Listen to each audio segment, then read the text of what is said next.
So I'm Carl. I started Massolution about 4 years ago and created a business basically to provide information, insight, data and help to people that were looking to get into crowdsourcing and crowdfunding. We run the industry website Crowdsourcing.ru. I'm Kevin. I joined Carl a little over a year ago as the research director for Massolution. I'm in particularly interested in the crowdfunding space. In 2012, there was just under $2.7 billion of funds that were raised on just over 550 platforms, the live number of live platforms, and that was allocated across about 1.1 million campaigns that were successfully funded globally. So traditionally it's been for social causes or campaigns that had some engaging community component to them, and what we're seeing now is sort of a transition into more business and entrepreneurial crowdfunding.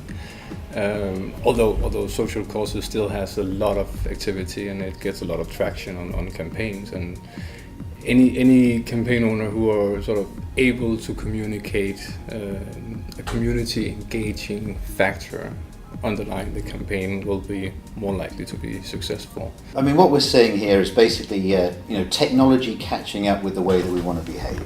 Okay, so for a number of years, people have already expressed their desire to just engage differently on the internet. You can publish your own work on YouTube. You don't need production and distribution anymore. When we go to Amazon, to these big e-commerce sites, Amazon, eBay, we don't really care about a paid reviewer and what they think about a particular book. What we care about is other customers' views. News is being reported democratically. People are filming news events with their own cameras. So this general behaviour and this desire, to sort of distribute and democratise all of these different fashions is something that is a trend and is a set of behaviours that's already enabled. When it comes to crowdfunding, first of all, you've got technology that supports that engagement online. So the technology is caught up. You've got new payment systems and regulations around payment that allow small bits of money to be transferred very cost effectively. And you've also got a tremendous number of people coming online. There's going to be 3 billion people online by 2016, 5 billion people by 2020. So what we're really seeing is that the technology and the means by which we can actually conduct in the way that we've been wanting to conduct ourselves for years has now caught up and is allowing that to happen.